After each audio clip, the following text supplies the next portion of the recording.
Hello, everyone, and welcome to TEK 6E skill number 5. Now, our objective today is to identify the properties of parallelograms, rectangles, squares, rhombuses, trapezoids, and kites, and to do it through word problems.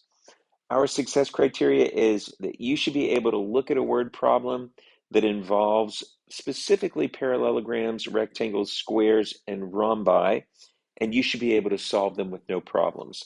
And so that's our ultimate goal. So we'll begin by looking at the chart that's in front of you. So on the top, you will notice the different quadrilaterals. So we have a parallelogram, rectangle, rhombus, square, trapezoid, isosceles trapezoid, and a kite. And so those are part of the quadrilateral families. Now, each one of those figures has different properties, and those properties are represented by the statements on the left-hand side. Okay? So if I look at the one labeled parallelogram, which is right here, I know that in a parallelogram, you're going to look for the x's, okay? So there are 5 x's, and so there are 5 true properties for a parallelogram. One is that the opposite sides are congruent. Another is the opposite sides are parallel. Opposite angles are congruent. Then we have diagonals bisect each other and consecutive angles are supplementary. And so that's how you read this chart. So if we look at a square pretty much has every property, doesn't it? Look at that. 1, 2, 3, 4, 5, 6, 7, 8, 9, 10 different properties belong to squares. Whereas if you're looking at this isosceles trapezoid, there's not a lot of properties that apply to that, even less for the trapezoid, okay? So this chart is going to be handy as you begin to solve some of the problems that we're going to be looking at, all right? Let's look at our first problem. I'm going to read it through once, and then please pause the video and read through it 2 other times. So the first reading would be, skyscrapers. On vacation, Tony's family took a helicopter tour of the city. The pilot said the newest building in the city was the building with this top view. He told Tony that the exterior angle by the front entrance is 72 degrees. Tony wanted to know more about the building, so he drew this diagram and used his geometry skills to learn a few more things. The front entrance is next to vertex B. A. What are the measures of the 4 angles of the parallelogram? B. How many pairs of congruent triangles are there in the figure, and what are they? So our first task is to figure out the measure of the interior angles of the polygon. So that would be this angle right here, this one, and this one. So if I know this is 72, that's what was given to us. What I do is, if I want to figure out how big this angle is, if I know this is 72, these 2 angles are what we call a linear pair. And if we know that they're a linear pair, we know that they have to add up to be 180. So what I do is I come up and I take 180 and I subtract 72 and I get 108. So I know that this angle right here, angle DBA, is 108 degrees. I also know that angles across from one another are congruent in a parallelogram. So if this is 108, then the one directly opposite it, opposite angles are congruent, would be 108 as well. I know that consecutive angles are supplementary. So if this is 108, then this would have to be 72 because these 2 have to add up to be 180. These 2 angles have to add up to be 180. These 2 angles right here have to add up to be 180. And these 2 have to add up to be 180. So moving on to that next question, it's saying how many pairs of congruent triangles are they and what are they? And so what I did was I made little copies and then I started to shade in the different triangles that are congruent. So as you can see, I have this triangle here and this triangle here as being congruent. Now this is triangle ACE, ACE, and corresponding parts have to match, remember? And so what is the vertex that corresponds to angle A? That would be angle D up here. How did I know that? Because if I look, I have this congruent piece and then I have my A is right here. So I need to get it where the vertex would be attached to this congruent piece on the opposite triangle, which is D. So it's going to be ACE is congruent to triangle DBE. And now notice, A goes with D, C goes with B, and E goes with itself. I look at it again, and I can see another set of triangles that are congruent. This one right here on top looks like an hourglass, okay? And so what I do is I have to match vertices. I'm going to go triangle ABE, okay, A to B to E, and then I want to match the others. So if I'm looking at A is connected to this double congruence marking. So D is connected to the double congruence marking. So I'm going to go D to C to E. So I know that triangle ABE is congruent to triangle DCE. And notice A goes with D, B goes with C, and again, E goes with E. But there's still more triangles. So if I look at this right here, what happens is I can see that I have this triangle here, and then I have this triangle over here. So I end up with triangle C, A, B, okay? I'm going from C, traveling the whole way down that third three niche mark congruence marking, and then going to the next vertex. So I'm going to start over here with B, and I'm going to travel to D, and then I come up to E, and I go back to B. Here, I go from C to A to E to C. So CAB is congruent to triangle DBC. I'm going to come over. There's still one more set of triangles that are congruent, and that's this triangle here and this triangle here.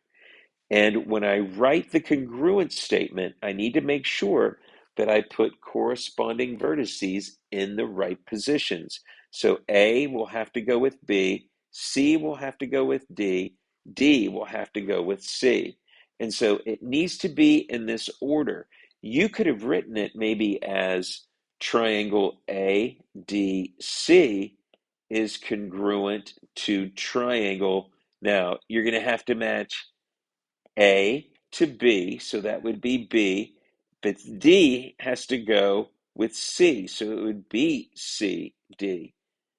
So you can name them differently, but you have to make sure that you keep corresponding vertices together, okay?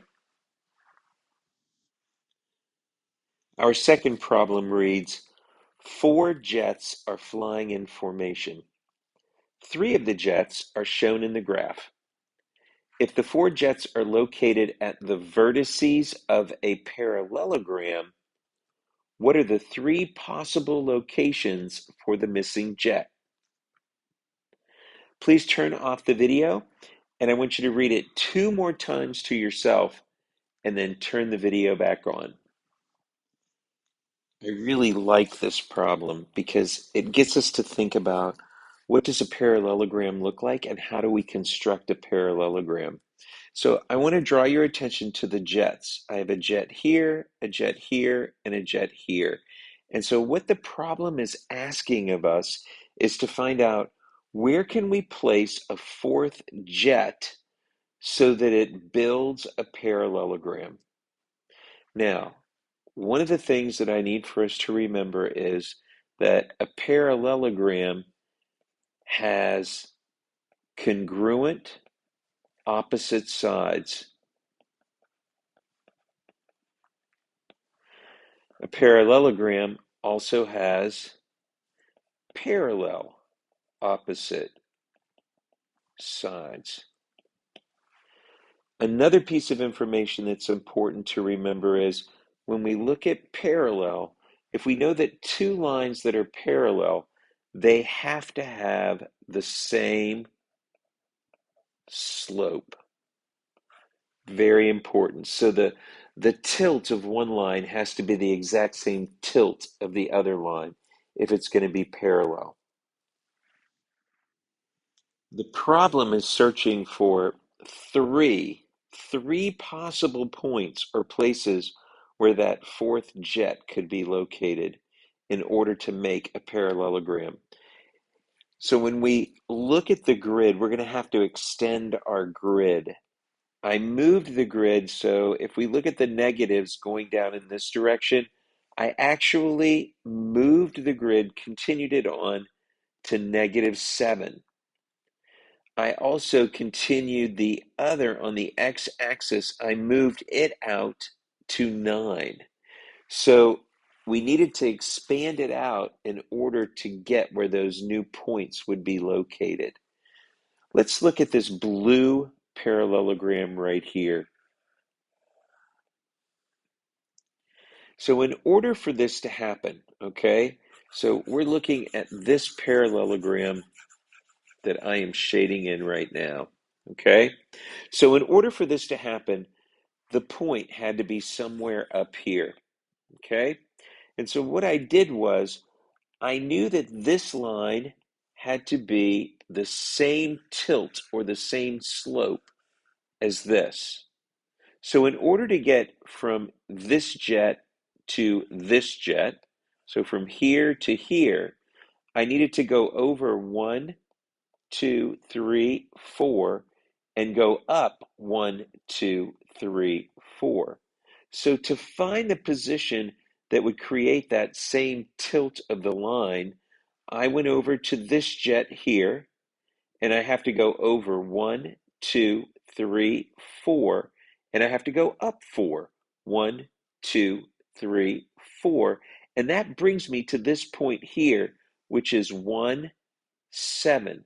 So the fighter jet, that fourth fighter jet, would need to position himself or herself right here at this point at 1, 7. So this is one of the locations for the fighter jet. All right. Let's look at the second position, and that's going to be over here at this -7, -3. Okay, I'm going to highlight the parallelogram. So look at the parallelogram. Can you see it? And now I'm going to shade it in.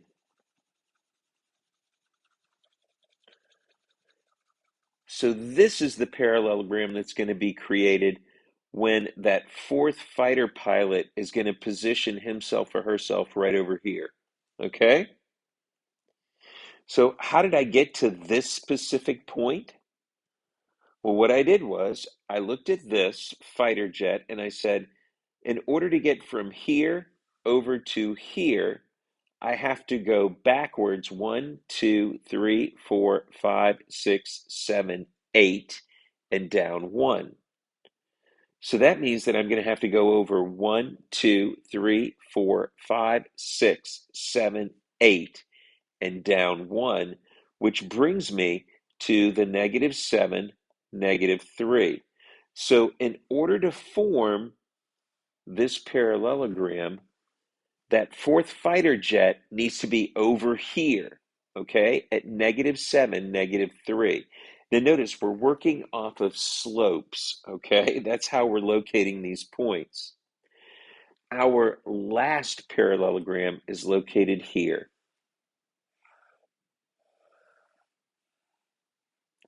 I'm going to shade in the parallelogram so that you can see it better. All right. And so in order for this to happen, that fighter jet needs to be right here. Now notice that fighter jet did not have a position on the coordinate plane until we extended it out. So we went over two more than what they had given us, and then we went down one. Now, how do we get to this position right here? So what I did was I am moving from this fighter jet to this fighter jet. In order to get to that position, I had to go up one and over one, two, three, four, five, six, seven, eight. Up one, over eight. So what I'm going to do is I'm going to come down to this fighter jet. I'm going to go up one, over one, two, three, four, five, six, seven, and eight. And that brings me to this position here, 9, -1. And that is our third position for the fighter jet. So the fighter jet could be at 1, 7, at -7, -3, and 9, -1. Those are the three possible locations for the missing jet. Let's look at problem number 3. This problem involves landscaping, and it reads, a landscaper is marking off the corners of a rectangular plot of land. 3 of the corners are in place as shown. So we have one here, we have one here, and we have one here. What are the coordinates of the fourth corner? So please turn off the video, read it through 2 more times, and then turn the video back on. The first thing we want to do is we want to try to figure out the general area vicinity as to where this other corner would be. So here we have what would be our first side, our second side of the rectangle. Our third side would go up somewhere here, and then it would close, and this would be our rectangle, okay? Now remember, the rectangle should have all right angles. These two sides are congruent. This side and this side are congruent, okay? So somewhere over in this area would be our fourth corner. Now, what we did in our second problem is what we're going to do in this problem. Notice that to get from this point to go down to that point, to go from here down to here, we go over 1, 2, 3, 4, 5, 6, and then go down 1, 2, 3. So we go over 6 and down 3. So I'm going to go to this point up here, and I'm going to go over 1, 2, 3, 4, 5, 6, and then I'm going to go down 1, 2, 3, and this right here, -6, +3,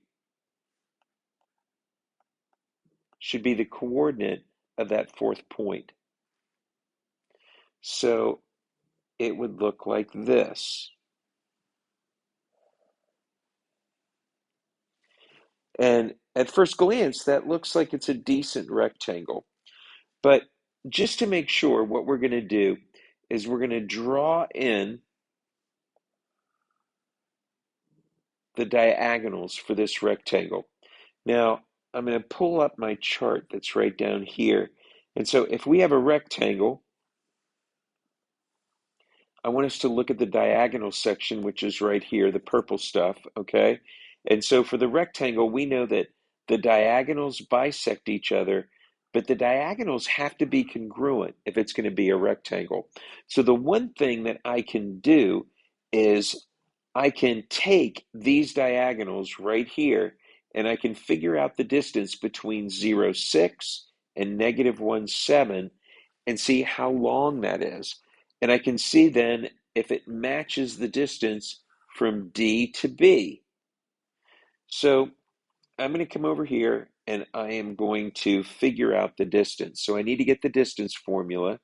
D is equal to the square root of x2 minus x1 quantity squared plus y2 minus y1 quantity squared. And then I have my point D is -6, +3. B is 5, -4. And I know that this is going to be my x1. This will be my y1. This will be my x2. This will be my y2. So I'm going to start plugging things in where they go. So I know that D is going to be equal to the square root. My x2 is 5 minus my x1, which is a -6, and I'm going to square it. I'm going to add to it a -4 minus 3, and I'm going to square that.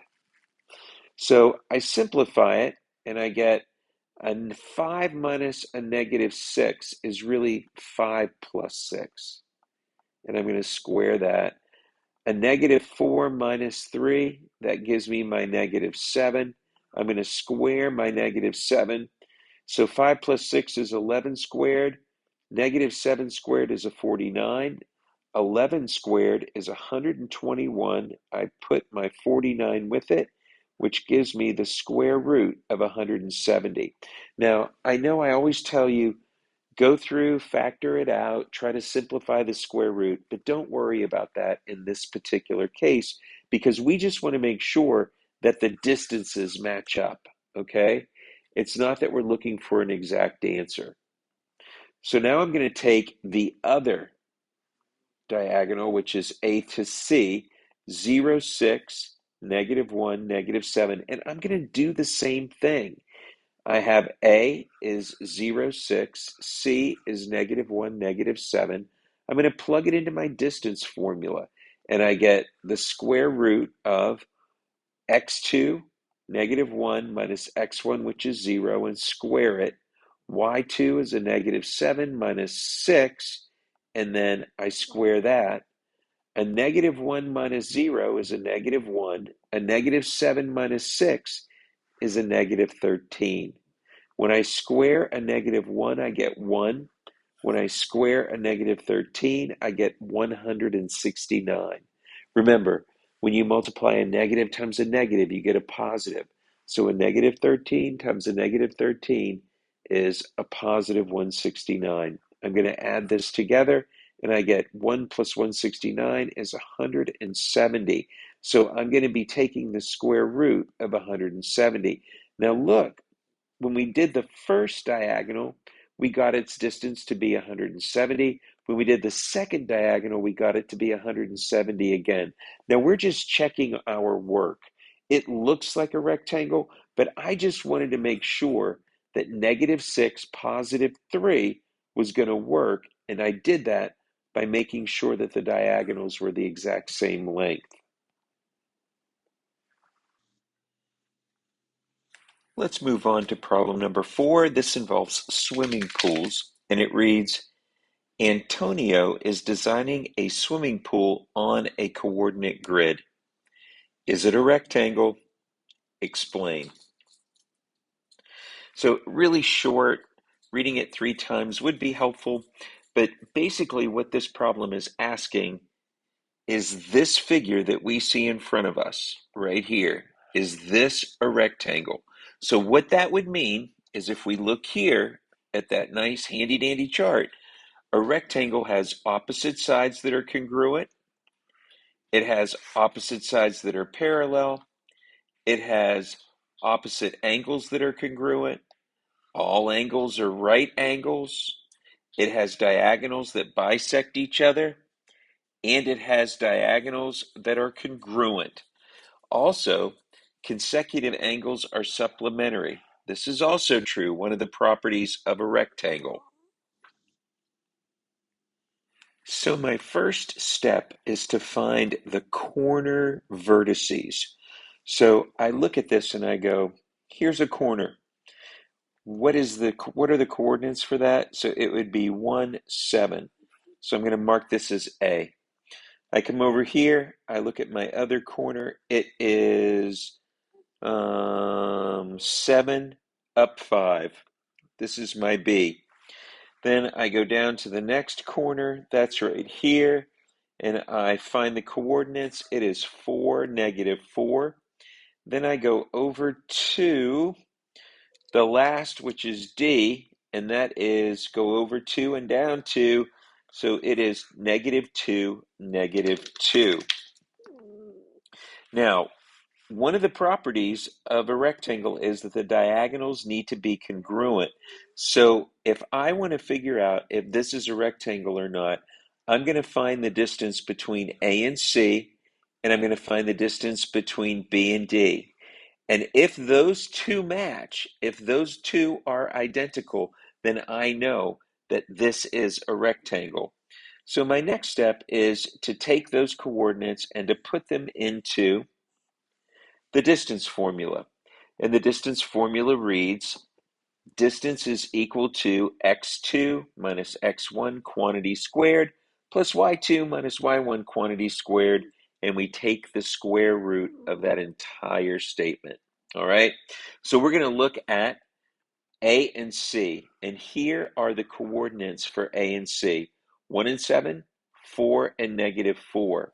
I'm going to make 1 my x1, I'm going to make 7 my y1, and 4 is going to be my x2, and this -4 will be my y2. So now all I'm going to do is plug these numbers into this equation.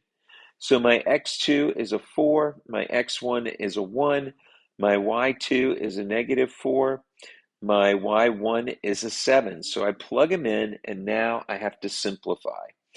4 minus 1 is 3, and that's going to be 3 squared. -4 minus 7 is a -11, and if I square that, that's going to give me 121. So I have 3 squared 9 plus 121. 9 plus 121 is 130.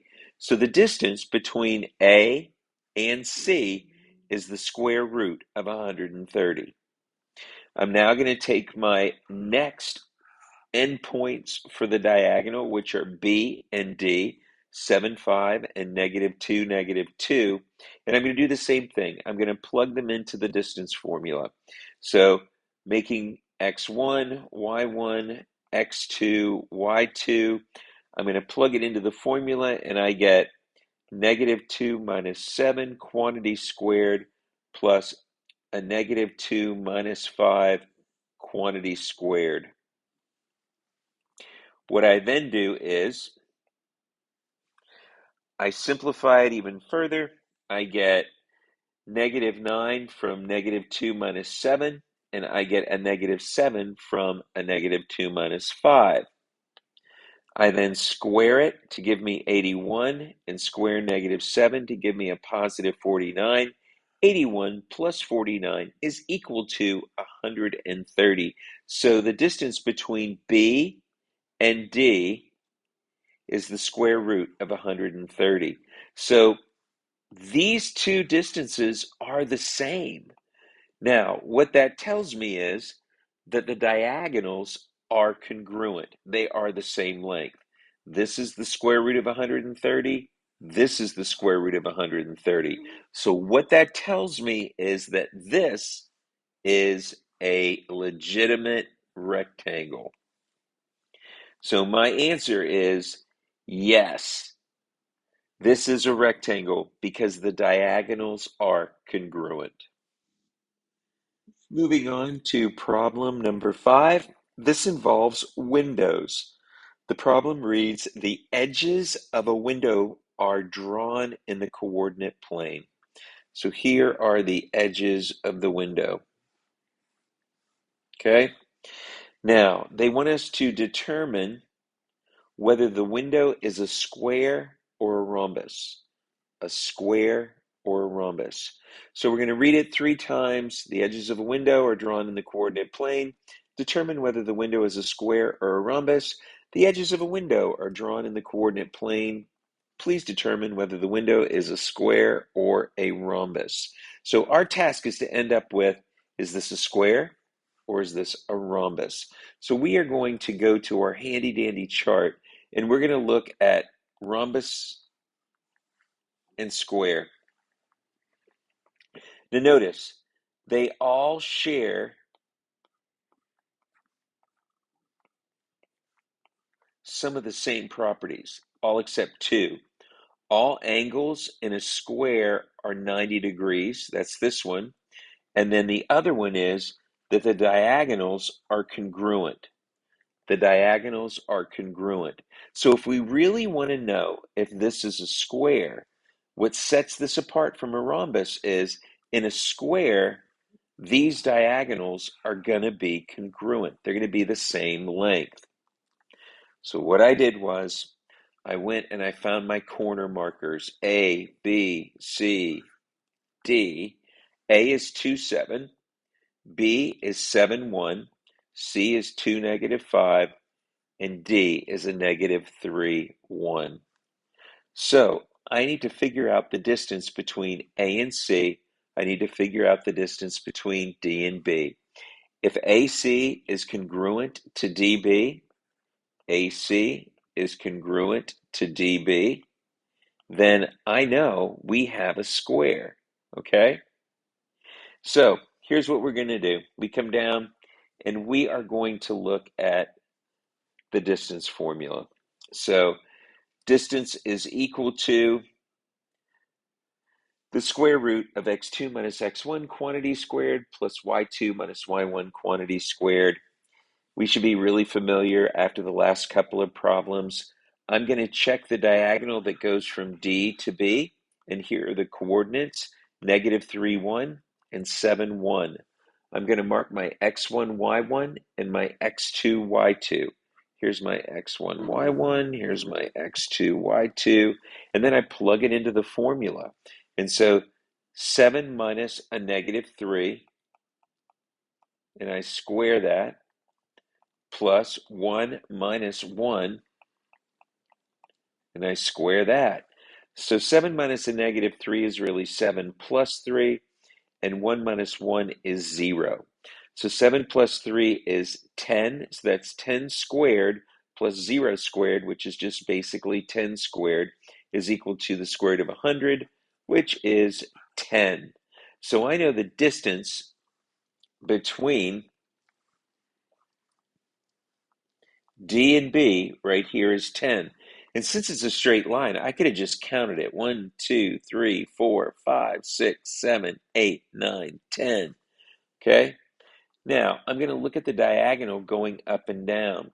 I also did the distance formula for that, but let's look at it. We can count it because it's a straight line. It's not crooked, it's not tilted. So we can just count up and see how many blocks there are. So it's 1, 2, 3, 4, 5, 6, 7, 8, 9, 10, 11, and 12.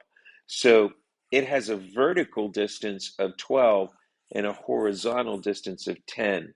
The diagonals are not congruent. They're not congruent. So what does that tell us? That tells us that the window is not a square, it's a rhombus. So this figure that you see is a rhombus, not a square. So we know this because the diagonals are not congruent. Here's our calculations to back that up, but we could have easily did this without any of the distance formula using just counting vertically and horizontally to give us the distance on each of the diagonals. Let's look at problem number 6, which states, determine whether the quadrilateral with vertices A at 5, 7, B at 1, -2, C at -6, 3, and D at -2, -2, 5 is a parallelogram. And they want us to use the slope formula in order to do so. So the first task is just to graph this. So what we do is we graph those 4 vertices. Here is A, B, C, and D. And when we graph them, we get a quadrilateral with this shape. Just looking at it, it looks a little bit off to me.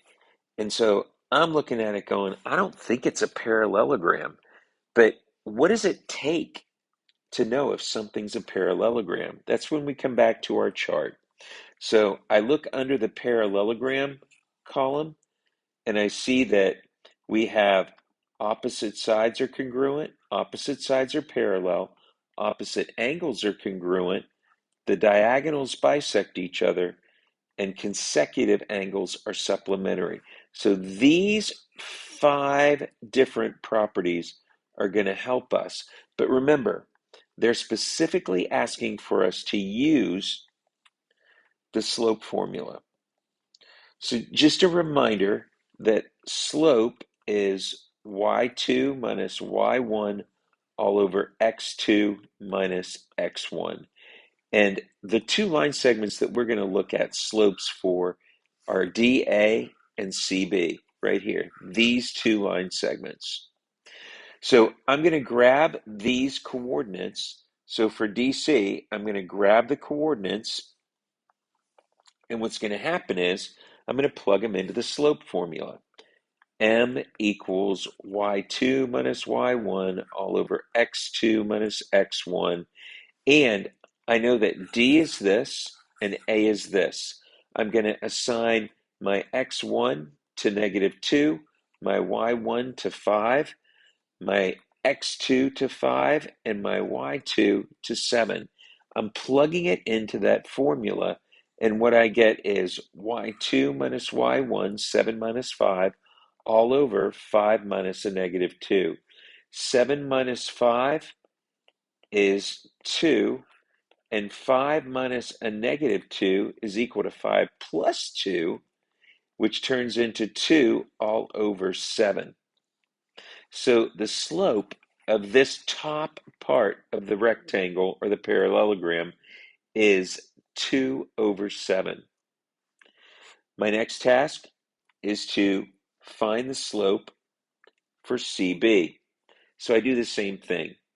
I pull down my points. One is x1, y1, the other is x2, y2, and then I plug these numbers into the formula. Y2 minus y1 would be a -2 minus a -3 all over 1 minus a -6. Now this becomes an algebra problem because when you take a -2 minus a -3, that becomes -2 plus 3, and 1 minus a -6 is really 1 plus 6.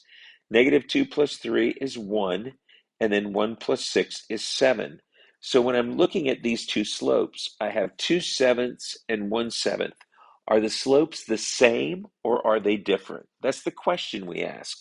And if the slopes are different, then the line segments are not parallel. They're not parallel. So here we know that this slope up here is 2/7. M is equal to 2/7. The slope down here, M is equal to 1/7. So now we're looking at 2 slopes that are not identical. So what that tells us is these 2 lines right here are not parallel. They're not.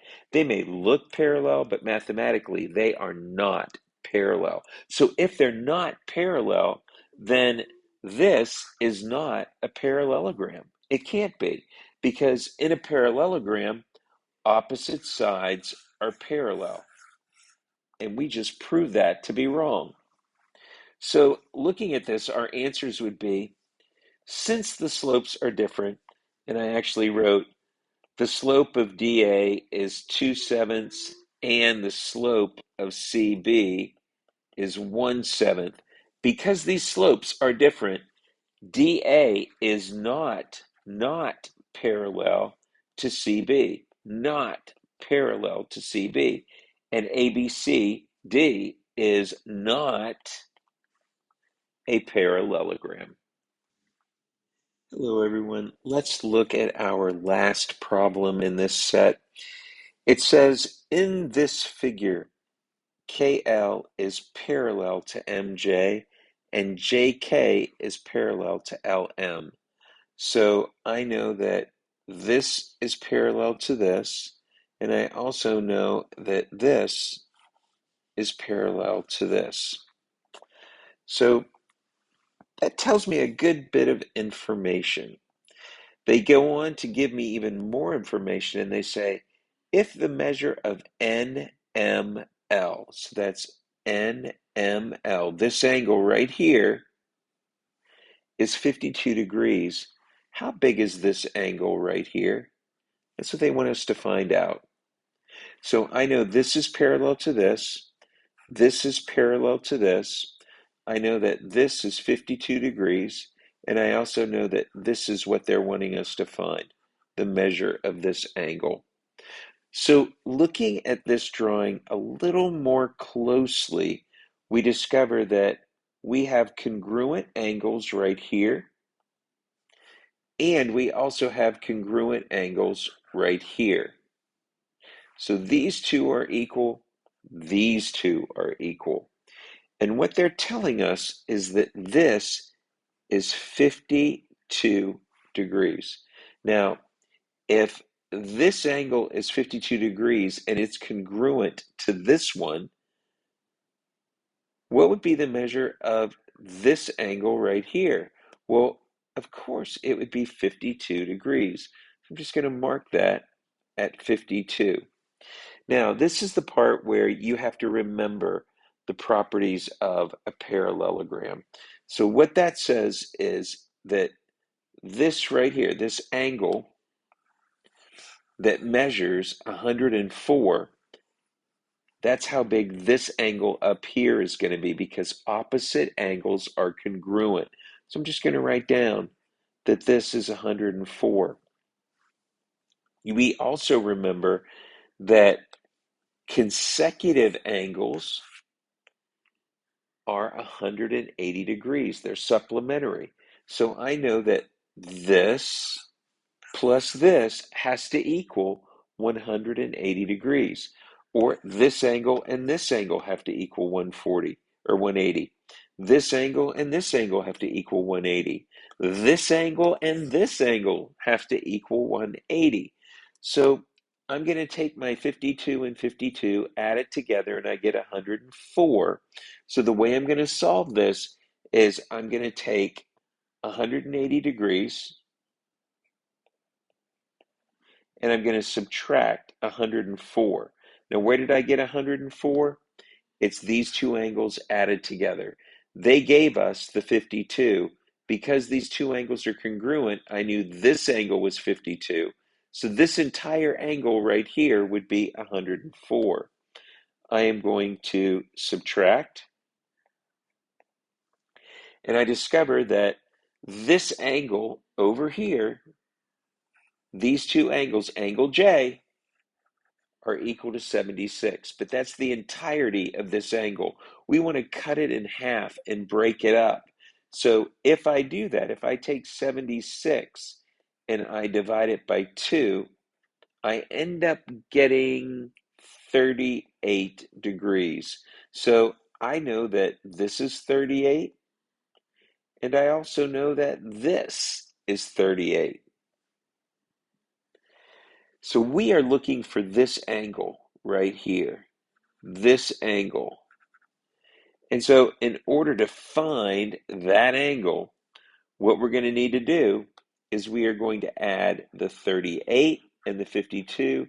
And if this is x, I'm going to add x plus 38 plus 52, and that has to equal 180 degrees. So easy task. I am going to say that 38 plus 52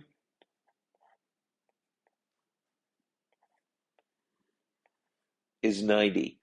So I know that these two angles right here added together give me 90. So that means if I take 180 and I subtract the 90 that we calculated earlier, what's going to happen is I get another 90 degrees. So that tells me right here, this 90 refers back to this angle right here, the JNM. So that's 90 degrees. So looking at this problem, I had to know what congruence markings are. I had to remember how many degrees were in a triangle. I had to solve for a missing angle. There's a lot of stuff going on in this problem. Guys, thank you so much for listening. Thank you for your work. Just keep powering through this. I know you're going to do well on the test, and thanks for watching the video. Have a great day.